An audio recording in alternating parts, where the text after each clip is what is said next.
Iran का missile mission, America को हुई टेंशन।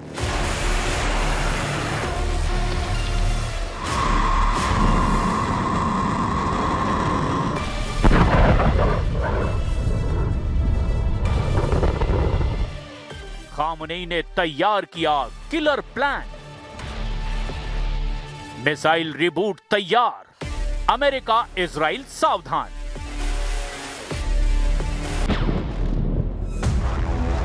ये वो वक्त था जब पश्चिम एशिया की धरती मिसाइलों की बारिश से दहल गई। ईरान और इजराइल के बीच हुई ये विनाशकारी जंग छोटी जरूर थी, लेकिन इस हमले में ईरान का मिसाइल जखीरा लगभग आधा हो गया था। कयास ये लगाए जा रहे थे कि ईरान की मिसाइलें कम हो गई हैं, लेकिन इंटेलिजेंस रिपोर्ट के मुताबिक ईरान के सुप्रीम लीडर अली खामनेई ने अब अपनी पूरी ताकत मिसाइल रिबूट पर लगा दी है। यानी साल 2026 में जब अमेरिका से तनातनी हुई, तब ईरान ने फिर से अपने किलर मिसाइलों के जखीरे को तैयार करना शुरू कर दिया। ईरान की मिसाइल पावर 2000 किलोमीटर दूर बैठे दुश्मनों को भी खाक में मिलाने की क्षमता रखती है। इसीलिए अली खामनेई ने अपनी मिसाइल फैक्ट्रियों को फिर से ऑन कर दिया है, क्योंकि खामनेई को पता है कि अगर वजूद बचाना है तो उन्हें मिसाइलों की संख्या और बढ़ानी होगी। उनकी तेज तैनाती पर ध्यान देना होगा और सटीक मार पर फोकस करना होगा।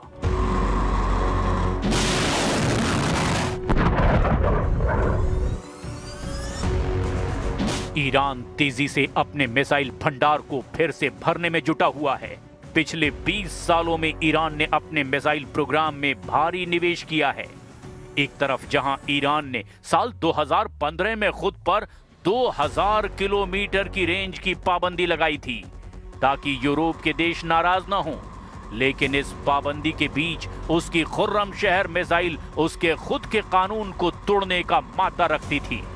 अगर खुर्रम शहर मिसाइल पर हल्का वॉरहेड लगाया जाए तो ये पूरे इजराइल और खाड़ी में अमेरिकी ठिकानों को कवर कर लेगी।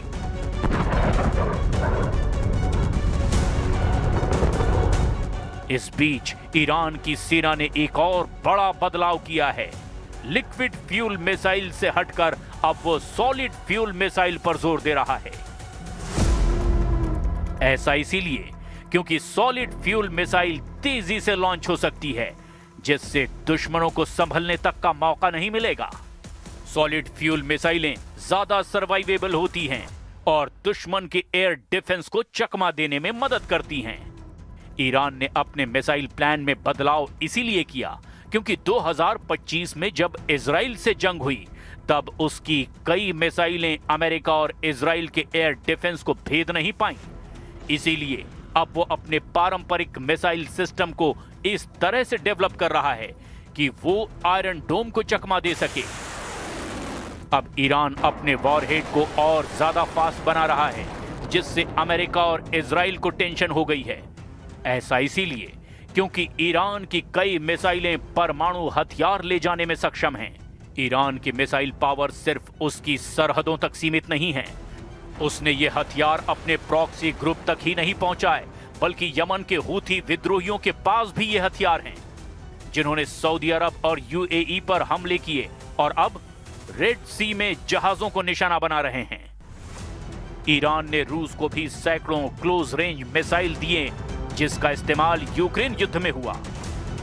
यानी ईरान ने मिसाइलों को सिर्फ हथियार नहीं, बल्कि ग्लोबल प्रेशर बनाने का एक जरिया बना लिया है। संयुक्त राष्ट्र की पाबंदियां और अमेरिका की तलखी ईरान को भले ही कमजोर कर सकती है, लेकिन उसकी मिसाइल बनाने की जिद को खत्म करना नामुमकिन लगता है। ईरान पर किसी भी वक्त कयामती हमला हो सकता है। अमेरिका की कई खुफिया रिपोर्ट्स में इस बात के संकेत मिल रहे हैं कि ईरान और अमेरिका के बीच सुलह समझौते की बातचीत भी एक विनाशक युद्ध को शायद नहीं रोक पाएगी। अमेरिका को डर है कि ईरान में मौजूद बेहद आक्रामक खामेनेई शासन युद्ध करने पर आमादा है और वो परमाणु बम किसी भी वक्त बना सकता है।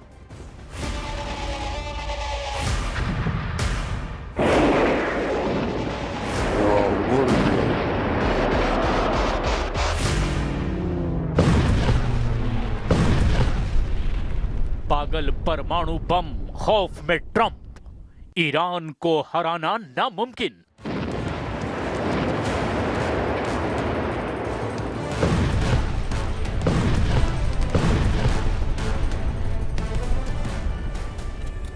ईरान पर हमला होकर रहेगा। इसका सबसे बड़ा कारण है अमेरिका और इजराइल किसी भी कीमत पर ईरान को परमाणु ताकत नहीं बनने देना चाहते।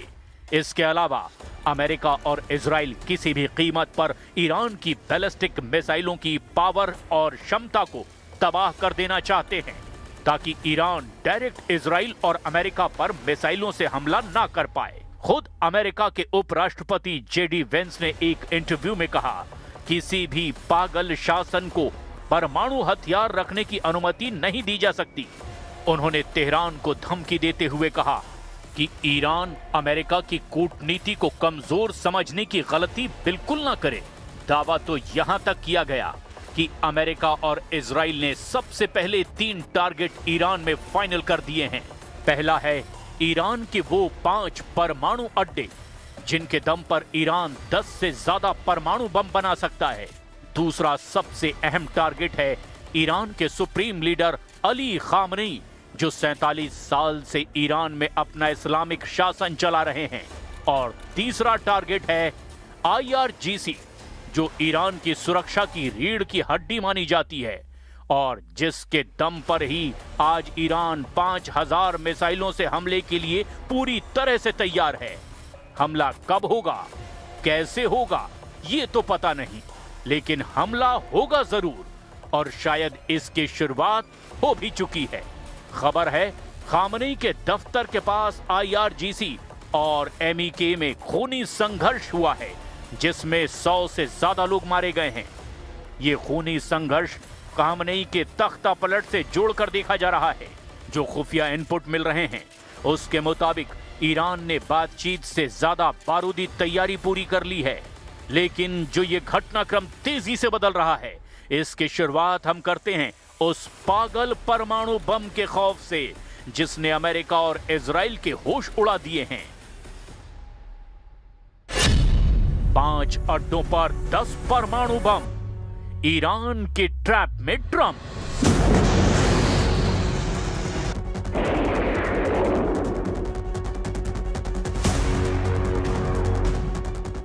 खुफिया सैटेलाइट तस्वीरों और रिपोर्ट्स में दावा किया गया कि मौजूदा वक्त में ईरान के 27 सैन्य अड्डों के अलावा 5 ऐसे परमाणु अड्डे हैं जहां कम से कम 10 से ज्यादा परमाणु बम एक हफ्ते में बन सकते हैं।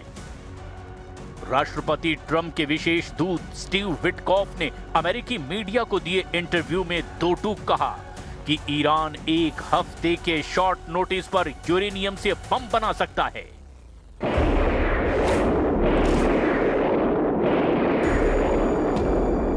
राष्ट्रपति ट्रंप और इजराइल के प्रधानमंत्री बेंयामिन नेतन्याहू शुरू से ही इस बात पर जोर दे रहे हैं कि ईरान की परमाणु क्षमता और बैलिस्टिक मिसाइलों के जखीरों को जब तक तबाह नहीं किया जाएगा, ईरान हमेशा इजराइल और अमेरिका के लिए सीधा खतरा बना रहेगा। जून 2025 में 12 दिन चले संघर्ष में ईरान ने इजराइल पर अपनी बैलिस्टिक मिसाइलों से भीषण तबाही मचाई। अमेरिका के B-2 बम वर्षक और GBU-57 बंकर बस्टर बम भी ईरान के मिसाइल सिटी और परमाणु ठिकानों को पूरी तरह से तबाह नहीं कर पाए हैं। इधर ईरान ने जून 2025 में हुई जंग के बाद से अब तक अपनी हमले की क्षमता को 10 गुना तक बढ़ा दिया है। खबर तो यहां तक है कि ईरान के पास 3000 ऐसी बैलिस्टिक मिसाइलें हैं जो इजरायली और अमेरिकी सैन्य अड्डों को पूरी तरह से तबाह कर सकती है। यहां तक कि अरब सागर में मौजूद अमेरिका का विमान वाहक युद्धपोत अब्राहम लिंकन भी इसी ईरानी मिसाइलों की रेंज में पूरी तरह से आ चुका है। आप खुद देखिए, ईरान की मिसाइल और परमाणु ताकत को लेकर अमेरिकी सरकार कितनी ज्यादा घबराई हुई है। उपराष्ट्रपति जेडी वेंस ने तो ईरान की परमाणु ताकत को पागलपन की ताकत करार दिया है। अमेरिकी उपराष्ट्रपति जेडी वैंस ने ईरान को सीधे धमकी देते हुए कहा कि राष्ट्रपति डोनाल्ड ट्रंप कूटनीतिक समाधान चाहते हैं, लेकिन सैन्य कार्रवाई का विकल्प भी मेज पर है। जेडी वैंस ने एक इंटरव्यू में कहा, किसी भी पागल शासन को परमाणु हथियार रखने की अनुमति नहीं दी जा सकती। उन्होंने तेहरान को आगाह किया कि वो अमेरिका की कूटनीति को कमजोरी समझने की गलती ना करें। वैंस ने कहा कि आप दुनिया के सबसे पागल और खराब शासन को परमाणु हथियार रखने की अनुमति नहीं दे सकते। राष्ट्रपति के पास ये सुनिश्चित करने के कई उपाय हैं और वे इनका इस्तेमाल करना चाहते हैं। हमें उम्मीद है कि बिना सेना के समाधान निकलेगा, लेकिन अगर जरूरत पड़ी तो राष्ट्रपति ट्रंप को सेना के इस्तेमाल का पूरा अधिकार है। जब अमेरिकी उपराष्ट्रपति जेडी वैंस से पूछा गया कि क्या लक्ष्य ईरान के सुप्रीम लीडर को हटाना है, तो उन्होंने यहां तक कहा कि ट्रंप तय करेंगे कि ईरान को परमाणु हथियार हासिल करने से रोकने के लिए क्या कदम उठाने हैं। दूसरी ओर ईरान ने ट्रंप के दबाव वाली रणनीति का विरोध किया है। ईरानी अधिकारियों ने ट्रंप के दावों को बड़ा झूठ करार दिया। Cannot have a nuclear weapon. If they try to rebuild a nuclear weapon, that causes problems for us. And in fact, we've seen evidence that they have tried to do exactly that. So the president sending those negotiators to try to address that problem, as the president has said repeatedly, he wants to address that problem diplomatically, but of course the president has other options as well. Khamenei का तख्ता पलट शुरू, मारे गए MEK के 100 लड़ाके।